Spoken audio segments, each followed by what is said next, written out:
sheesh, yeah, yeah, yeah. Nigga, no, they get the memo. They get the what? Say the right, they know the memo. Tentang Blue Whale Challenge ini. Si anggotanya itu diajak untuk menyelesaikan 50 tantangan dalam 50 hari, guys. Kayak gak ngerti gitu, maksudnya ini challenge yang capek-capek dijalani, yang akhirnya Keisha Countul, biasa disebut Kay, 15.20-an atau 15.40-an, jam sore lah ya. Sore, Keisha bersama kakak. Hai lur, kembali lagi bersama saya Kamedi di channel Terkacau lagi debut Enjoy. Oke guys, di sini saya mau bahas sesuatu yang memang harus dibahas di sini dan banyak banget yang minta Kak bahas ini, bahas ini, bahas ini. Oke, jadi langsung saja kita bahas. Ayo guys. Oke guys, apa yang mau aku bahas? Aku mau bahas beberapa pembahasan ya. Di sini ada 2 pembahasan yang mau aku bahas. Aku mau bahas yang pertama tentang Blue Whale Challenge dan yang kedua tentang kejadian Keisha Countul. Oke, nah jadi aku mau bahas dulu yang pertama tentang Blue Whale Challenge. Banyak banget yang nanya, Kak, apa sih Kak Blue Whale Challenge gitu? Katanya membahayakan. Nah, jadi gini, Blue Whale Challenge itu adalah challenge permainan pada tahun kapan? Tahun 2015-an. Sudah lama guys itu. Tetapi mungkin viral lagi pada saat ini dan remaja-remaja belum tahu gitu loh. Apa sih Blue Whale Challenge? Aku juga pernah dengar di tahun 2015 tentang Blue Whale Challenge ini. Blue Whale Challenge itu kalau diartikan dengan bahasa Indonesia, tantangan paus biru. Tantangan paus biru. Kenapa dinamai Blue Whale Challenge atau tantangan paus biru? Karena jenis permainan ini bersifat menyerupai tingkah laku atau perilaku pada paus biru yang mendamparkan diri ke pinggir pantai dan menyebabkan paus biru itu mati atau meninggal. Nah, jadi tentu permainan ini sangat berbahaya guys. Karena permainan ini tuh mengajak orang untuk meninggal. Nah, jadi yang memiliki permainan ini tuh mengajak orang-orang yang mempunyai depresi atau tekanan pikiran supaya dia bunuh diri guys. Gitu. Nah, jadi kalau misalkan ada yang ikutan permainan ini, si anggotanya itu diajak untuk menyelesaikan 50 tantangan dalam 50 hari guys. Setiap harinya ada 1 tantangan dan itu harus dilakukan dan tidak boleh tidak dilakukan. Jika tidak dilakukan itu akan didatangi oleh yang punya permainan ini gitu loh. Permainan ini tuh bersifat maya atau apa ya, dunia maya gitu loh guys. Kayak misalkan punya grup nih, punya grup di setiap harinya teh dikasih tantangan nih, lu harus kayak gini, kayak gini, kayak gini. Lu lakuin, lu kirim bukti fisiknya atau fotonya. Apakah benar dilakuin atau enggak? Kalau enggak, didatangin. Nah, jadi si permainannya itu seperti mengerikan ya guys ya. Maksudnya hari pertama oke, santuy. Hari pertama itu kalau nggak salah naik atas genting jam 4.20 kalau nggak salah ya. Harus naik tuh kita. Harus naik, dipoto, kirim gitu. Itu sudah menyelesaikan permainan. Hari kedua harus lihat apa gitu. Pokoknya bahaya lah. Semakin hari permainannya itu semakin meningkat dan semakin berbahaya guys. Nah, pada hari ke-50 si anggotanya itu harus menyelesaikan challenge di mana dia harus menghabiskan diri sendiri guys, alias bundir ya. Kayak gak ngerti gitu, maksudnya ini challenge yang capek-capek dijalani yang akhirnya harus bundir. Kayak apa gitu ya.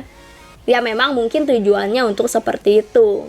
Nah, ada beberapa gejala jika ada seseorang yang mengikuti permainan ini. Tetapi ini tidak selalu nyata dikarenakan kadang orang-orang yang mengikuti permainan itu bisa menyembunyikan dan lebih berhati-hati dan terlatih gitu loh, agar tindakan mereka itu tidak diketahui.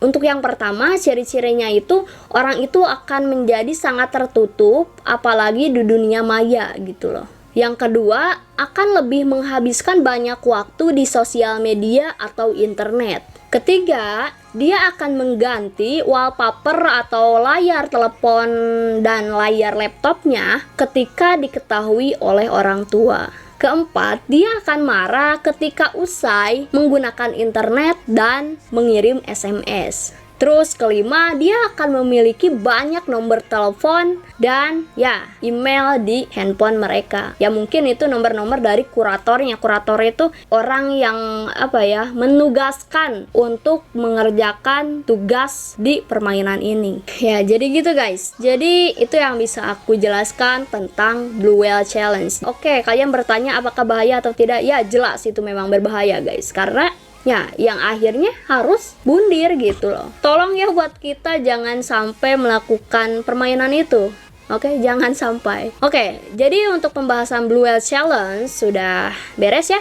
Kita masuk ke pembahasan kedua, yaitu tentang Keisha Couture. Ya, banyak banget diperbincangkan dan sangat viral banget di Facebook. Banyak yang nanya, "Kak, kenapa Keisha Couture, biasa disebut Kay, dia mengalami kecelakaan guys. Dia adalah korban tabrak lari." Nah jadi kejadiannya gimana kak? Katanya gitu kan.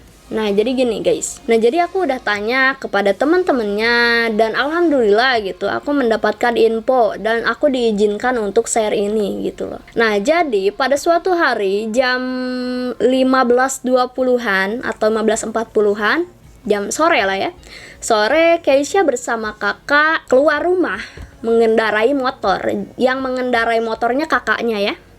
Kakaknya Keisha di belakang. Melaju di jalan raya kan. Terus gak tahu gimana ceritanya ada mobil warna putih kalau nggak salah ya. Mobil warna putih yang menabrak Keisha bersama kakaknya dan pelaku kabur guys. Nah dan menurut info kakak Keisha lukanya cuma lecet-lecet saja. Terlihat di foto kakak Keisha memangku dan menangis melihat Keisha seperti itu. Dan Keisha terpental. Terlihat dari foto yang beredar Keisha seperti itu kondisi Keisha. Saya tidak bisa menampilkan di sini. Nah jadi begitu guys kejadiannya. Dan Keisha pun langsung dilarikan ke rumah sakit Bayangkara bersama kakaknya. Dan plat nomor si mobilnya itu ketinggalan atau jatuh gitu loh. Gimana ceritanya, memang harus ada jejak gitu. Maksudnya orang yang salah itu pasti harus ada jejak. Dan nomor plat mobilnya itu ada menjadi barang bukti. Nah dan saya dapat info lagi bahwa pelaku sudah tertangkap ya guys ya. Nah jadi gitu guys kejadian Keisha Couture ya. Ya Allah kasihan banget ya. Nah jadi bisa kita ambil pelajaran dari kejadian ini bahwasanya dalam posisi apapun dimanapun kita bisa meninggal. Dan meninggal tidak memandang usia. Keisha umurnya masih sekitar 15 tahunan mungkin, karena dia itu mau masuk SMA. Oke, saya Uung Komedi, saya mengucapkan turut berduka cita dan semoga Keisha Couture tenang di alam sana, amin. Oke, jadi gitu aja guys yang bisa aku jelaskan tentang Blue Whale Challenge dan tentang kejadian Keisha Couture. Semoga kita bisa ambil pelajaran dari kejadian ini dan kita bisa ambil contoh. Oke, jadi seperti itu aja guys ya. Terima kasih udah nonton. Stay fokus, salam gedebut, enjoy.